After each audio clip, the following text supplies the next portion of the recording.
Hello, everybody, and welcome back to the Centimetre Perfect AFL podcast. Normally, this is a show of frivolity, fun, and some drama, but today, unfortunately, Liam, we have to pick up our handyman tools because, as much as I hate to say it, the AFL is broken, and I fear it could be getting broken beyond repair with the last couple of weeks. Very, very much a lot to talk about today in that regard. We're going to run through all of our concerns with the AFL's recent suite of changes and where the competition is heading as a whole. But Liam, before we jump into that, yes, mate. Obviously an unexpected spike in audience last week with my draft order. I'm not going to throw you under the bus with that. People being very upset that I don't particularly rate Willem Dersma, noting that A, it was my draft, and B, I'm just a guy on the internet. That's true.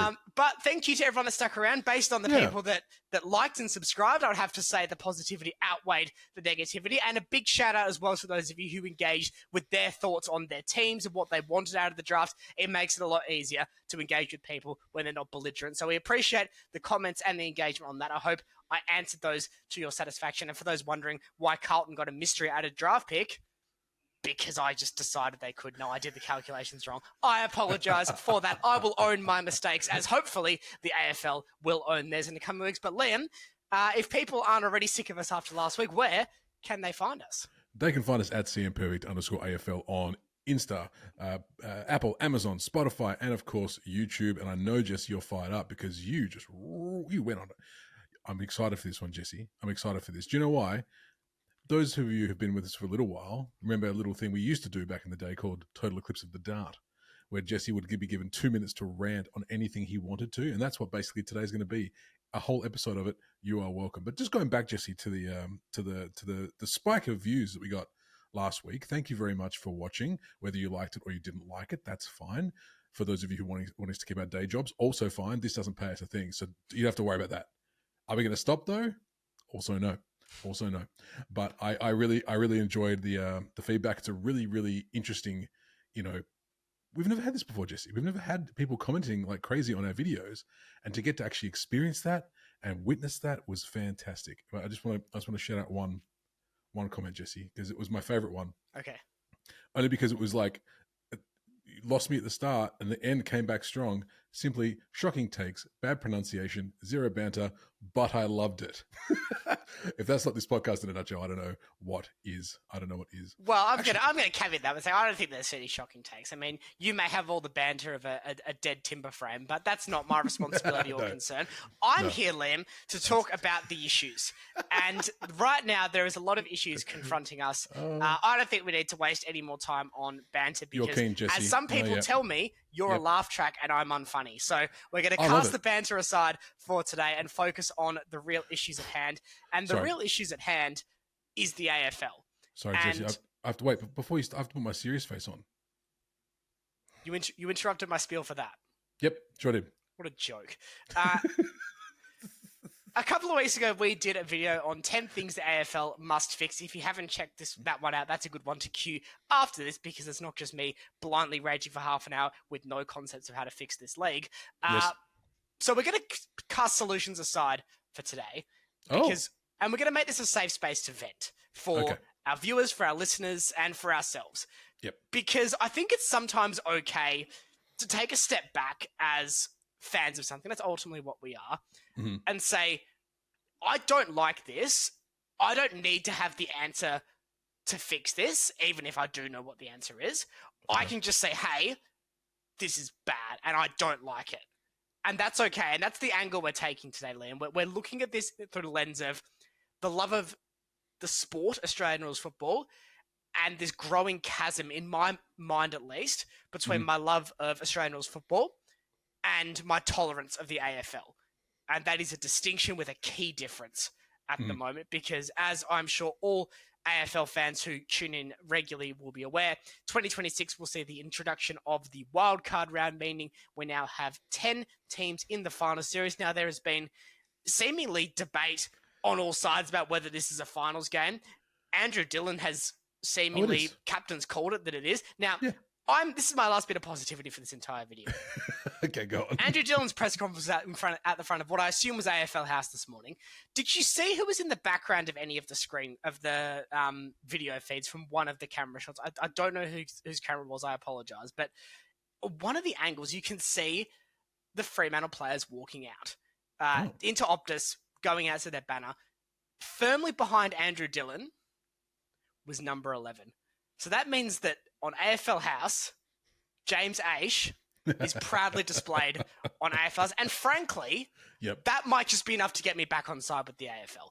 But look, we need to talk about the wildcard round in all seriousness. So we're talking 7th playing 10th. That's 10th place, Liam. In an 18-team competition. We're getting 10th in the final series now. I know. And 8th playing 9th. Now, obviously, the Western Bulldogs were a finals-capable side in 2025, finishing 9th. However, if you're going to seriously look at me and say, oh, yes, Sydney were too. Sydney, the rabble.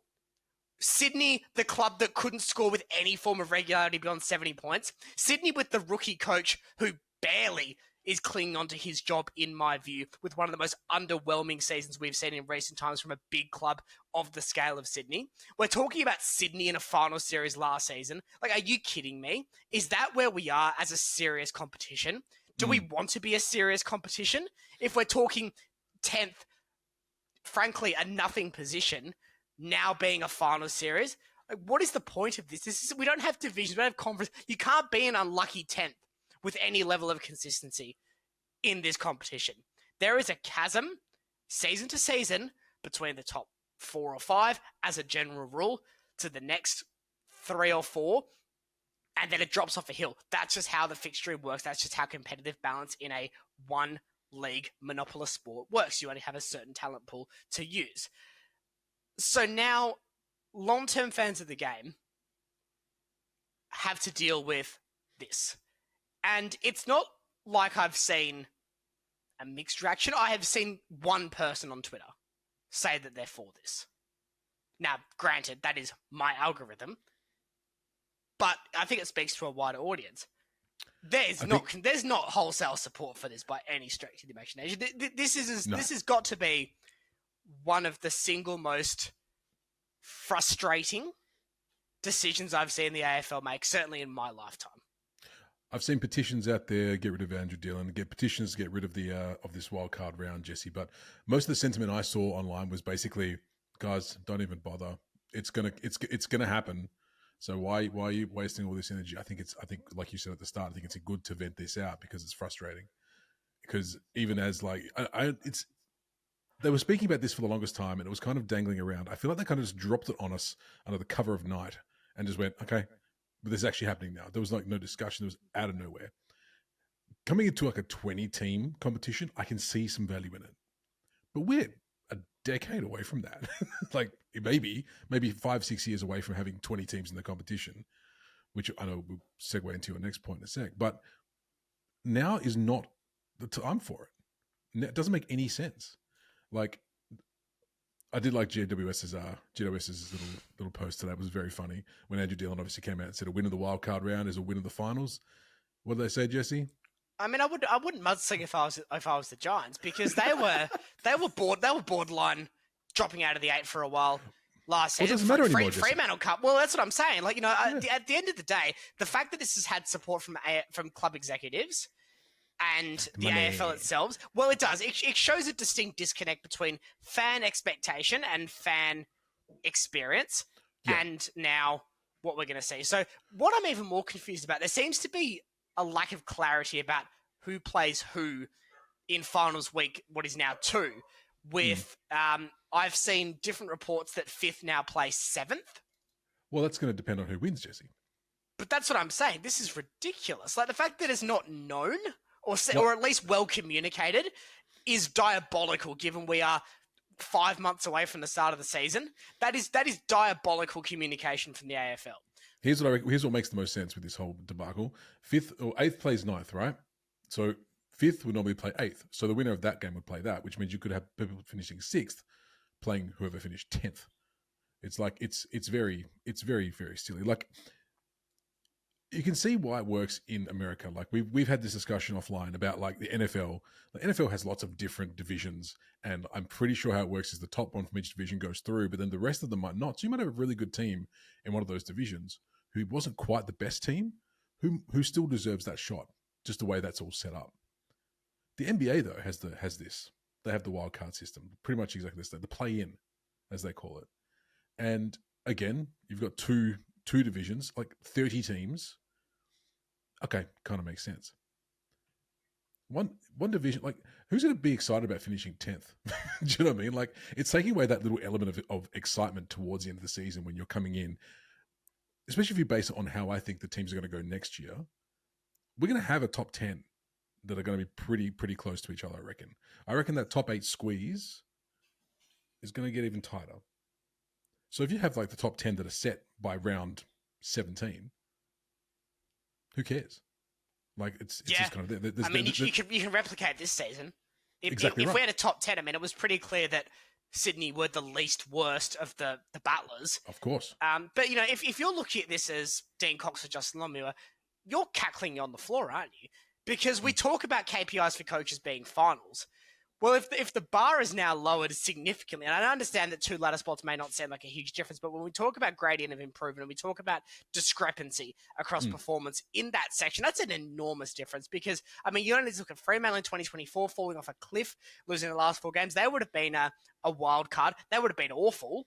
Sydney last year, they would have been absolutely awful. How many times have we seen sides stagger into the final series, whether that's in 8th or not, or eventually drop out of the final series just before because they're just completely done. Like we've seen bad sides be less bad just simply because they had wins on the board at the start of the season. Essendon have done this a few times. You know, I look at this and I just think, wow, what an absolute cop-out for a number of lists in this competition. I'm happy to name this is good for Carlton, this is good for Fremantle, this is good for Sydney. It's not good for fans. I wouldn't even say it's good for fans of those clubs because those are probably your 3, I'd say, main teams. You can maybe throw the Dogs in as well if they don't improve and they still have defensive struggles. But, you know, teams in that bracket, I mean, if we look at the ladder from last season, is anyone immediately rising into that 10th place conversation that's not Carlton? I mean, Melbourne, no. Port, no. St Kilda, yeah, okay, I'll give you St Kilda. Apologies, I forgot St Kilda. I'll give you St Kilda. So St Kilda benefit, Carlton benefit. I'd say Fremantle benefit. I'm worried about them trending down. Dogs benefit. You know, this is... Just Jesse, all this money St Kilda's thrown at these players, just imagine they can make it all the way to 10th and it's a success. Like normally, like that would be if you're throwing the money at all those players, all those marquee players. Well, we said as much in our trade recap, Liam. We said finals is pretty close to the KPI, but do they have the actual complete total quality to get top 8? Well, I still would say, look, maybe not.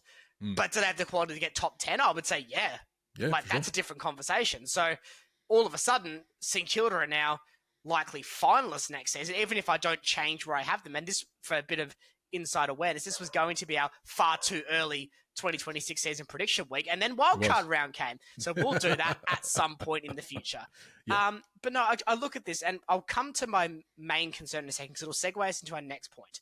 Okay. But before I do that, Lim, do we boycott wildcard round? Is that the only way to get traction on this? Is fans turning a complete back to this? And I know it won't happen unilaterally. People are too passionate and it would be hard for me as a Fremantle fan to do it.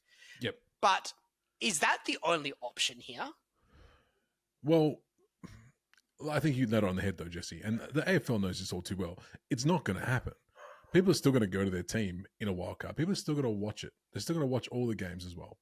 Trying to boycott anything, I don't think. Like, how? How's it going to happen? And B, will it fix anything? Probably not, because the AFL has shown to be quite stubborn when it comes to these things, especially when it comes to like the gather round. Successful. Everyone loves the gather round now. You're coming around to it. No, I'm not. There you go. But you know, you've got it's successful. I still don't. It's successful. It's successful. I can admit that I'm against the grain on that. Like that's fine. I don't like it personally. But you I can't deny it's a commercial success. But yeah, exactly right. You understand that it's a commercial success. But opening round's been around for ages, and no one bloody likes opening round. And we'll come to that. Oh, and I know we will, but that keeps going despite itself. But when does the wildcard round happen, Jesse? Is this in that bye week now that we've got? So pre-finals bye's gone. Well, you know. So now, so they're doing this basically for the story. They're trying to create story outside of the cash. They're trying to create a story. Oh, no one's ever come from the wildcard round to win the grand final before. No one's ever, is that like I still don't understand the point. Just go with cash. My final point here on this point to lead us into our next point. Lots of points there. Is you talked before, Liam, about this might work in a 20-team environment, and to an extent, I agree. I would still, in an ideal world, keep finals at a number like 40% of the competition, so 8 out of 20, because you want to encourage elite performance and you want to celebrate success, not participation. Like, this isn't under nines, and that cannot be stressed enough. Like, this is 2 degrees away from turning off the scoreboard. Yeah. It's like, have fun for 3 hours. Because if you're making finals from 10th and 18th team competition, you're a joke. Like, that's just where we are. Well, that's what I'm saying. Like, who's going to be excited by that? By finishing 10th and being like, oh, yay, we did it. Like, I don't know. So, my overriding concern is this, right? Sure. 20-team competition, adding, let's say, 100 players into the AFL system. Look at Essendon, Richmond, although they're doing the right thing, North Melbourne, West Coast. Those teams were various shades of awful last season. 2 of them have been unpalatable for 3 to 5 years because they're going through a rehab. Now, again, to be clear, this is not a shot at the football clubs, but the win-loss column doesn't lie. They have been bad. We already have a severe talent deficiency in the AFL for an 18-club system. I would prefer to go back to 16 before we go to 18, and we can have that conversation about how that looks. People will get very cross about that. Yes. Because I have to say, that club's going, and people will say, no. But in all seriousness, there are already a significant portion of unwatchable games. Sure. Do you remember Essendon versus the Dogs in round 7 on Friday night when the Dogs just repeatedly booted the ball into the goal and Essendon said, please stop that. Please stop that. I don't like it. And the Dogs said, no. We're gonna see a lot more of that in a 20-team competition because we don't have the talent for it, because we don't incentivize clubs to build their pathways correctly. So let's talk about the next step to Team 20, which is Team 19, and that is Tasmania. Team 19. Now, we're going to have to caveat this because I'm probably going to make some people upset here. I am against Team 19. That is not to say I'm against Tasmania having a football team. Key distinction here. However, I don't believe the AFL should go to Team 19. There doesn't appear to be total support in the state that we're putting this team in for the infrastructure required to be put into place. I understand there is support for Tasmania to have a team. However, the infrastructure concerns are butting heads. My main concern with Tasmania, Liam, and it's still, every year we get close to it, my concerns are not being alleviated, is that we don't have the talent pool to support it. Like, we don't. Now, let's cast aside the likely assumption that Tasmania, the fact that Tasmania is a smaller market and the assumption that they're going to have some degree of difficulty attracting and retaining players in maybe a similar way to how GWS have fared at times. They've kept some, they've lost some. Let's assume they're on about a similar wavelength. They won't go quite the level of Gold Coast extremity of leaking players every off-season like they were for a number of seasons, but we'll give them a keep some, lose some scenario. That's not going to work if you want to build this team in a weak talent pool environment holistically across the AFL. And yet the AFL, they seem to be giving quite mixed messages, I feel, on Tasmania. We're really excited for it. You've got to build the stadium. We can't wait to have you, but you must have your stadium. And again, I understand that from a commercial point of view and a business point of view, but this is speaking to a broader point of AFL, the administration seemingly have a disconnect to what people want within the sport, because unfortunately, and we've talked about this before, the AFL being the sole custodian of Australian rules football has efficiencies, but also massive issues because it's a one-way street in terms of who decides what. Now, Liam, where do you stand on this? Are you pro Team 19? Are you pro Tasmania? Where do you stand on this? Because, again, I'm happy to have a conversation about Tasmania having a football club. I'm concerned that there is this seeming acceptance that we're going to have one. We have to give them X, Y, and Z concessions, and yet we still haven't addressed the talent pool. This has been talked about as the weakest draft class in a number of years. That's not what you want to be hearing as we start to build towards Team 19. Yeah, I'm not against the Team 19, Jesse, by any stretch of the imagination. I know I'm not as I think Tasmania is a good spot for a team. They've been playing games down there for Lord knows how many years. They seem ripe for the picking for the next team. Again, like what you were saying, trying to take another team out to make it 18. I mean, who? You talk of a merge, like you said, you're going to get people mad. But the talent pool thing is quite interesting. I'm actually having more fun following the government whole side of things and who's paying for everything. Like, will there be a stadium? Will there not be a stadium? Apparently, someone over here wants to give money to build an entire hospital and stadium and thing for a lower budget than what they've got currently. I could be wrong, Jesse. Correct me if I'm wrong, but the AFL offered to pay for or own the stadium, and the government said no, we'll do it, and then completely stuffed it. Like there seems to be a lot of moving pieces in that regard. So I'm just having fun watching that part. For the team itself, I would like to see it come in, but I do have the same concerns. Like you see, and we've made this comparison before on the podcast in relation to AFLW and how they just went boom. This isn't obviously a boom. This is a little bing. But that boom, the talent pool wasn't there to hold together 18 teams. That's funny you say that. Oh, okay. It's very funny you say that because that was actually my surprise grumble. Oh. Was the fact that the AFL just can't seem to make anybody happy with the AFLW. So we're deep in the AFLW final series now. We're almost certain to see North Melbourne win another premiership. I don't think that's a big shock. But one thing I've noticed a lot is people are very unhappy with the attendance, where they're putting the games. They're playing a lot of games at Icon Park, so Princes Park in Carlton, which is apparently quite hard to get to. They're playing at a time where people are footy fatigued, and let's be honest, immediately off the grand final in that couple of weeks, you are a bit footied out, I would say. Now, sure. There's a bit more appetite for it. But I look at the AFLW, and we talked about this a lot in our 10 Things We Would Fix video. So there's a specific solution for that. Go watch that for that. But I want to just grumble that they just can't seem to get out of their own way with the W. And I'm not professing to be, I don't watch every minute of the games. I don't, regularly shoot it, but I do try and keep up. And, from what I see for the people who are very passionate about it, they are frustrated. And when you've got people frustrated about a league that isn't a massive market at this time, you can't be turning away the diehards. You can't be making missteps with the diehards while also not growing your base. And that appears to be where we're at with the W. So that's just all I wanted to say on it.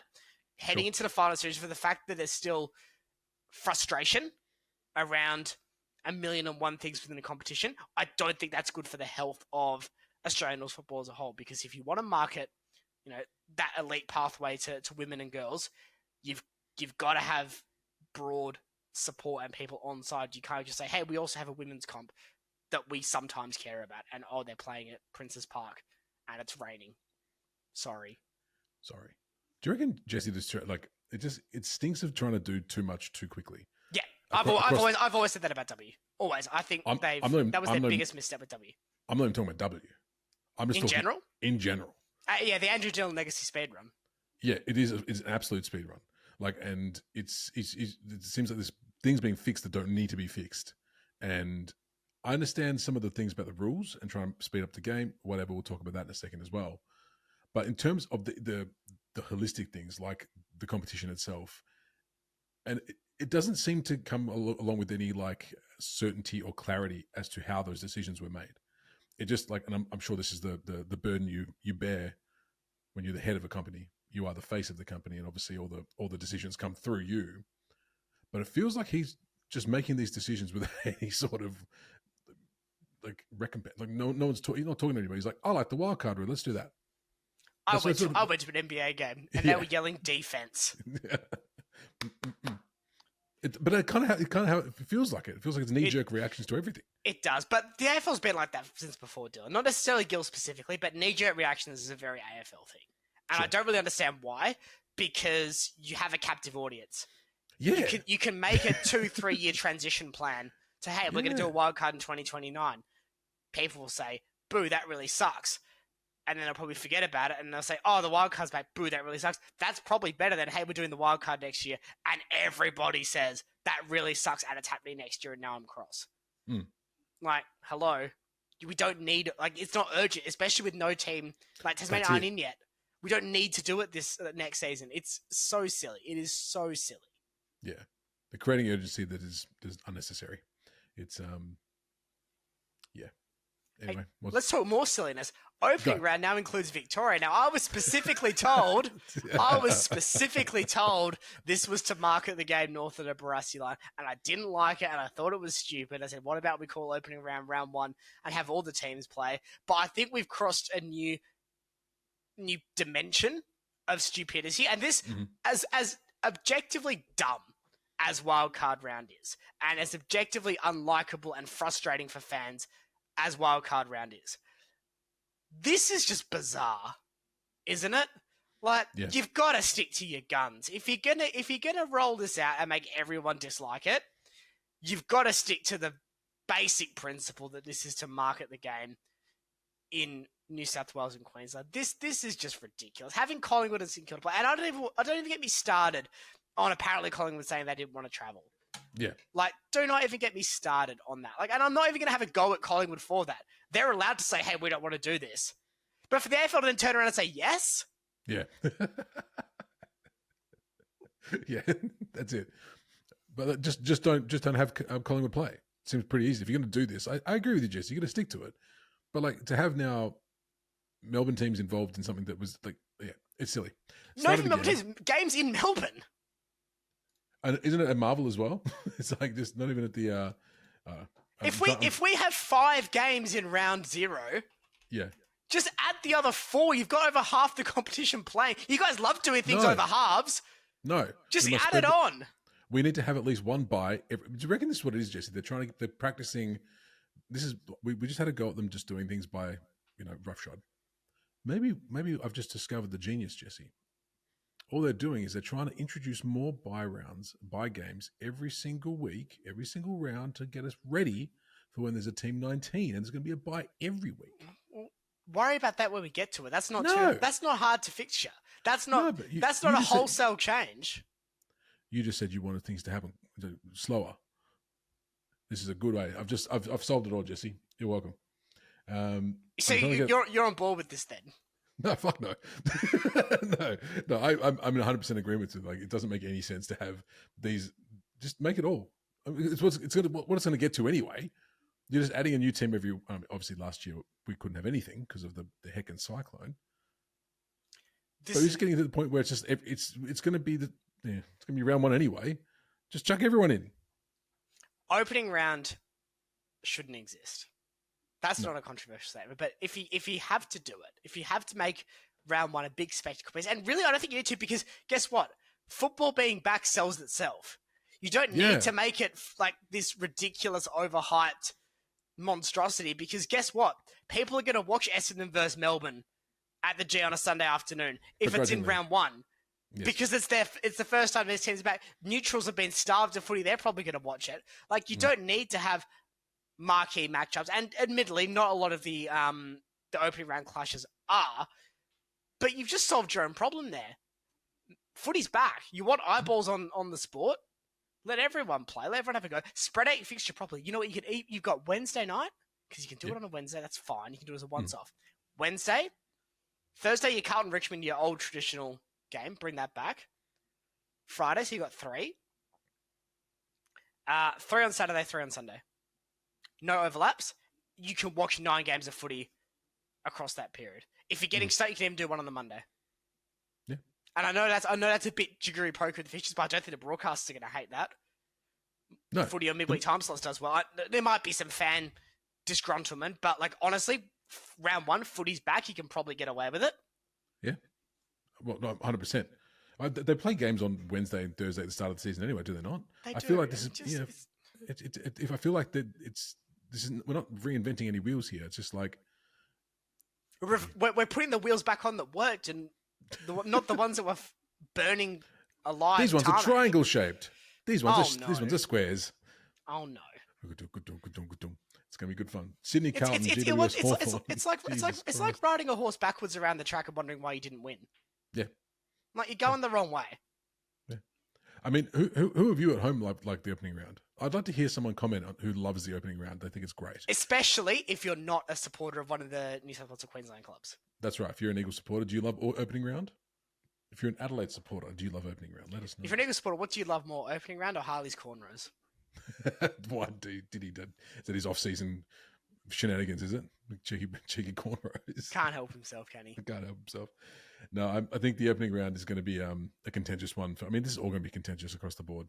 And I kind of tend to agree with the people online saying, you can't even change it, don't worry about it. But, good event. But again, this is a vent pod. It's a vent pod. People are here to vent with us, not at us like they did last week. Stop it. Stop it. We do read the comments. Let's talk about something that really irritates me. And really irritates everyone. Because apparently every time I talk about the draft, people get irritated. So let's talk about the draft. Okay. And this kind of links back into what I was saying earlier about uncertainty and road mapping things. Mm. I can't think of a more difficult job right now in the Australian sporting landscape than being an AFL list manager.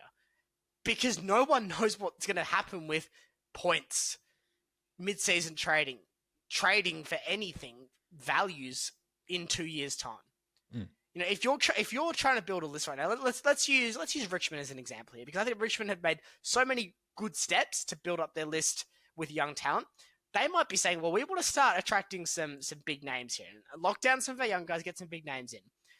But we're also probably going to be bottom 6 this season coming up, maybe next season after that, depending on how things shake out. So we're probably going to have some high value draft picks. Well, let's have a look at our next gen academy.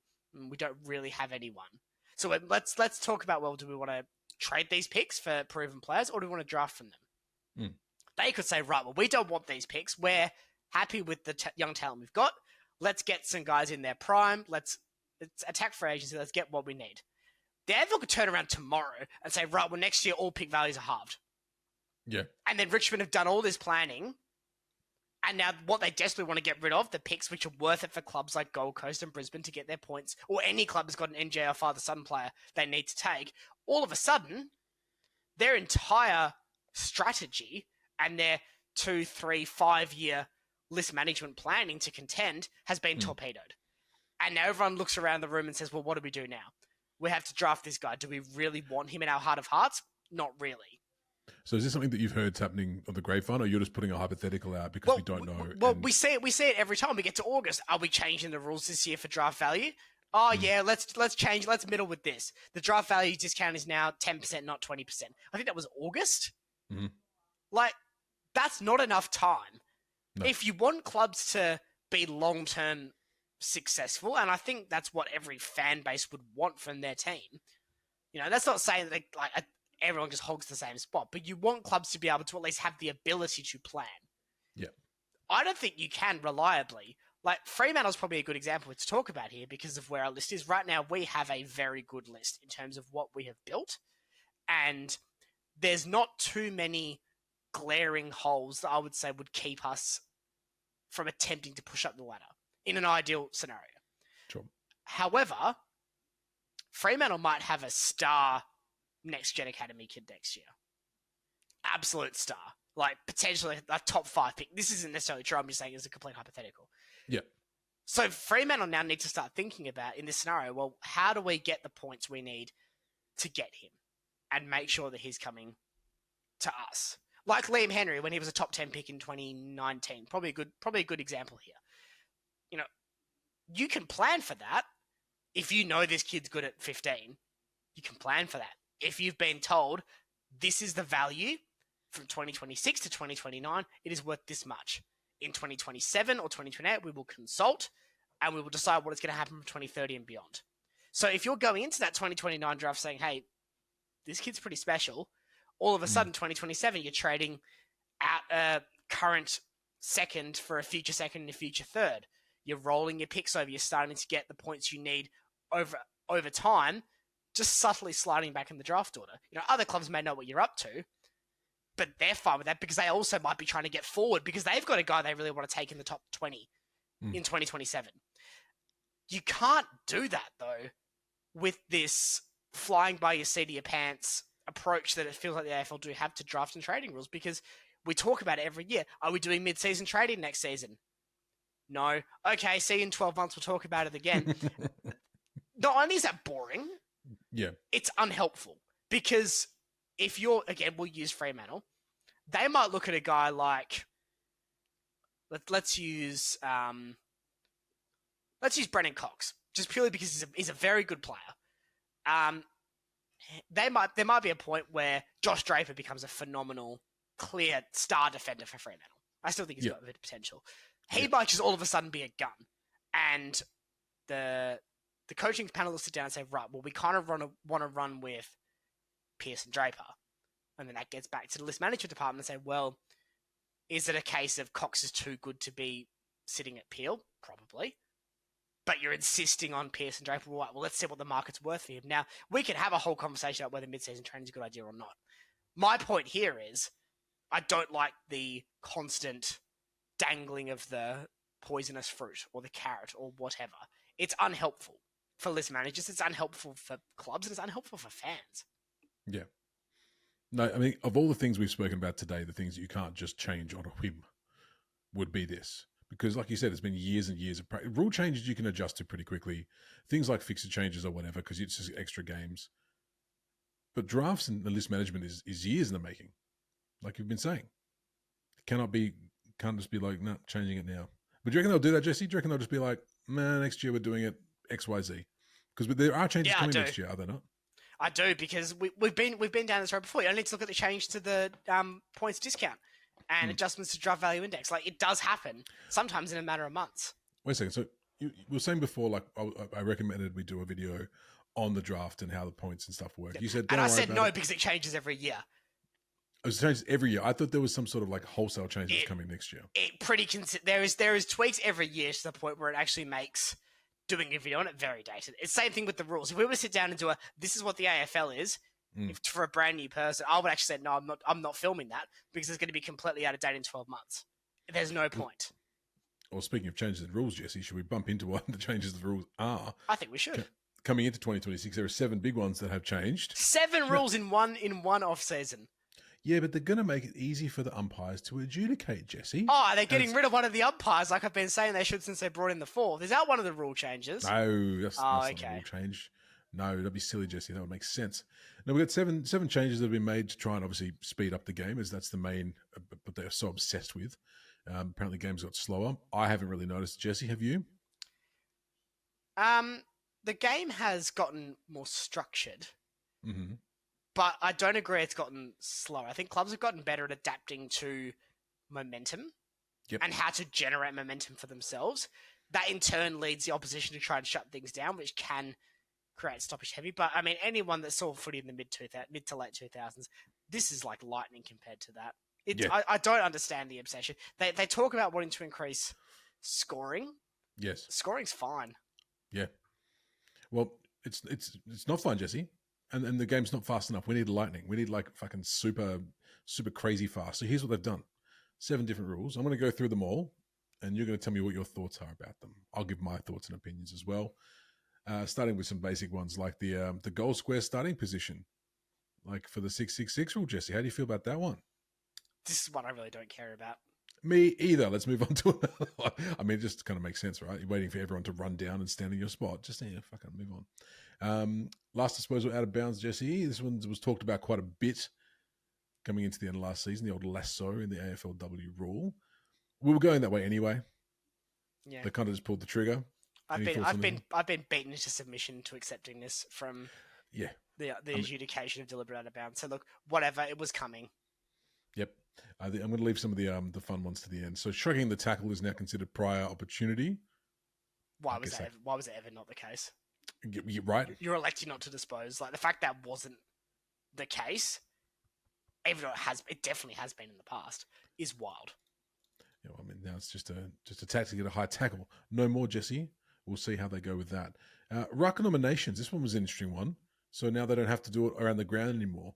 And I'm not too sure if you guys have watched the videos on AFL showing the examples of each of these.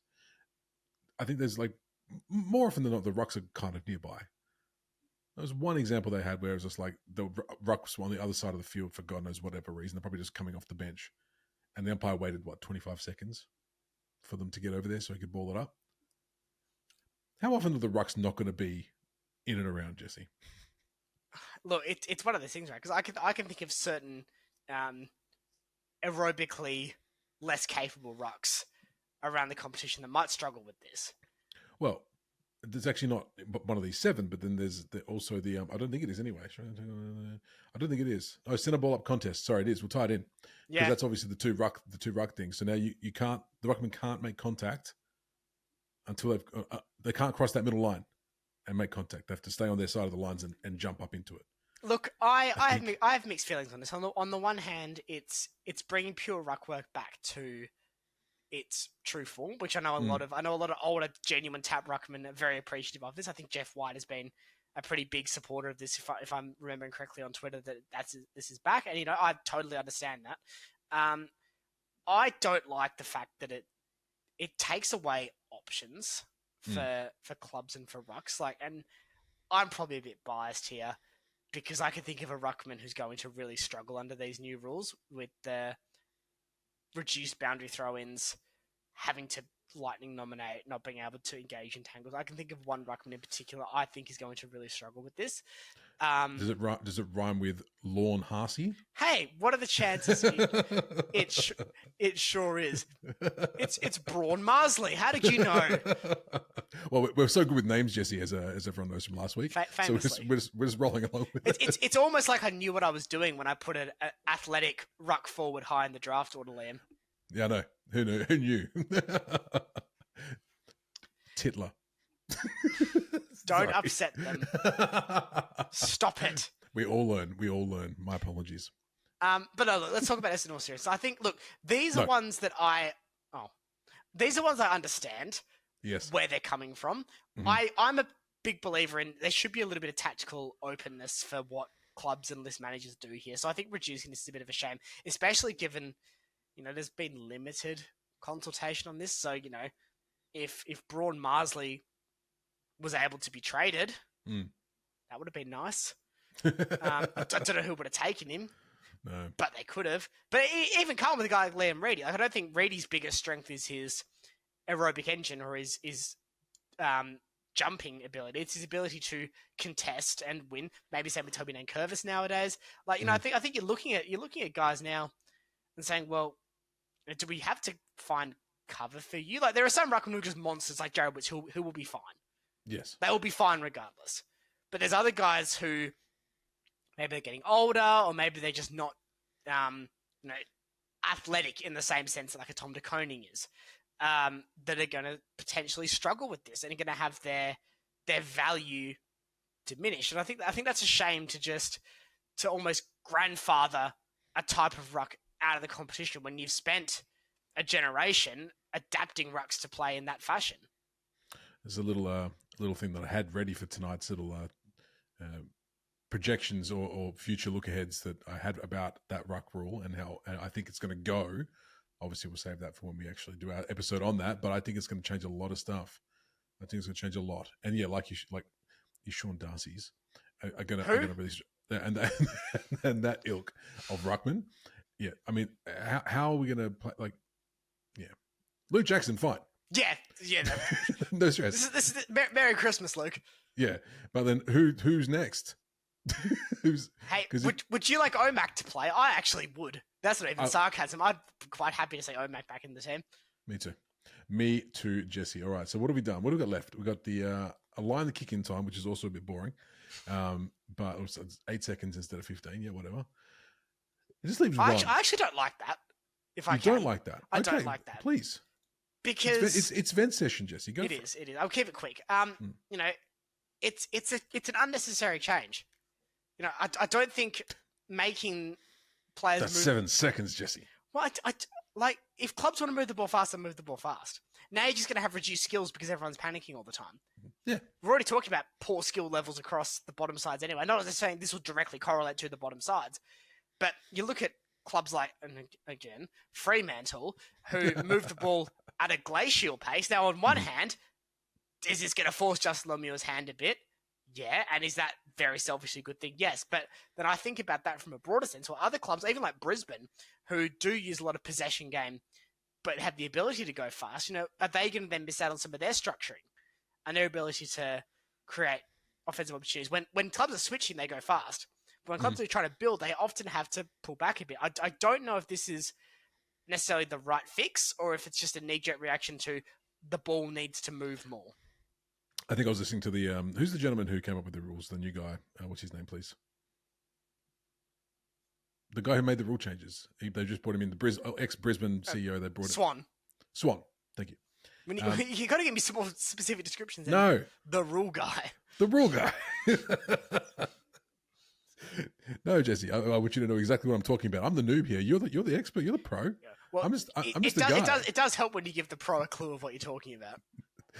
Rule guy. I think he was talking about the reason for some of these rules, and he was using averages quite a lot. Averages of like quarters, averages of this, averages. This is just, I think he's done some maths. He's gone, that'll save us. There's 20 behinds in a game. It's 20 by 7 is 140. You know what did this? It's a minute 40, Jesse. You know what did this? AI. AI did this. They fed this into some kind of model and spat it out and said, "This is sick." Yeah. Is Andrew Dillon AI? He might be. Is it like I don't know if you've seen like Fallout New Vegas. Is he like Mr. House? With like the supercomputer? I've only played Fallout 4. I haven't played New Vegas. I'm not too sure what you're talking about. Sorry, mate. That's a very niche reference for you there, but I'm starting to wonder. This is not a wild conspiratorial podcast. I probably go with the all views of my own disclaimer now, but that's not a view, that's a joke. So we're allowed to do a bit of comedy on here. Yeah, towards the end, Jesse, we've had a very, very serious show up until now. So let's finish it off with the new stand rule. It's basically, if you're within 5 meters when a mark's taken or a free kick's given, you bloody well better stop. Stupid change. So what? So all this is punishing clubs for figuring out that the rule was dumb. Well, I mean, or the rule was poorly designed. I'm fine with the rule, but the rule was poorly designed. Clubs figure out how to get around that, and the AFL say, "Oh, how dare you get rid of the rule that we designed? Now we're making a new rule, so now you all have to play Scarecrow." Looking at GWS, and now Caleb Daniel has to come through your legs to release you, and then it's like, "Oh, I can go now," and then they go. That is specifically how this is going to work in 2026. But 5 minutes, Jesse. So 5 minutes. Within 5 minutes, you got to stop, right? GWS would use this quite a lot. Obviously, they would just run. If the ball was anything Brisbane in the back too. 50, Brisbane as well. Ball was in the back 50 or around the center, they would just leave the mark and go, do what you got to do. But I think there was some talk around this as well. It's like, well, because the way the rule is quote unquote written, and correct me if I'm wrong, but people were talking about how, well, if there's 3 players within 5 meters, do they all have to stand? I think only one has to stand, but then that's like... Which would make sense. but I think the way the rule was written, it's just like, it leaves itself open to like, well, no, you 7 in that pack. Well, what will happen is all 3 will run. That was a weirdly hard one to say. Yeah, will run because there's no clear communication from the umpire, and then there'll be a 50 paid. Yes. And that's not the players being smug or not knowing the rules. It's the umpire not designating the correct player in time to stand. Well, that's the thing, though, right? So the umpire then has to say a name and then stand in that whole... What if it's a debutant? Yeah. Number 24, stand. He's like, I forgot my own number, and so I ran away. But you're going to have to, like, if you all stand, you can't just do that anymore, because then everyone, by proxy, would need to stand, because you don't know who they're talking about. Making the umpire's job...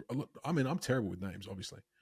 But, like, at the best of times, these umpires are going to have to learn everybody's name at the same time. Like, is that a prerequisite for being an umpire in the AFL? Or is that something that's just nice that they do? Do you know what I mean? Like, now they're going to have to learn exactly who's who, so they can tell who to stand, lest they be giving away 50-meter penalties every time someone marks the ball.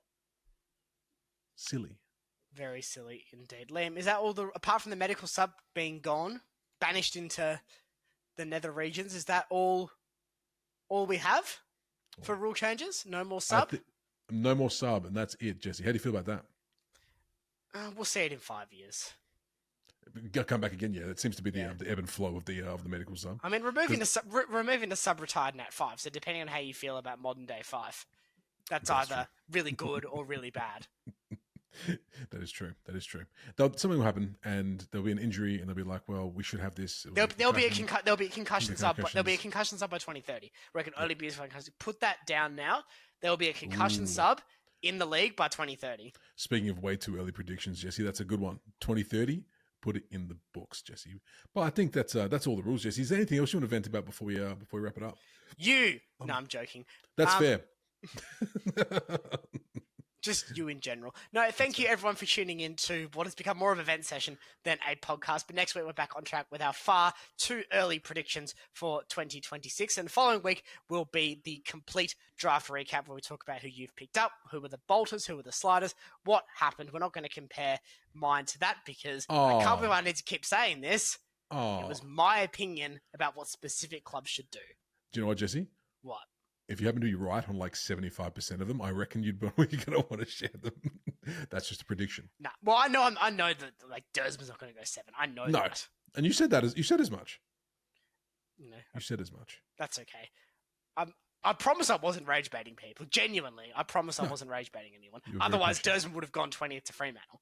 That's right. That didn't happen.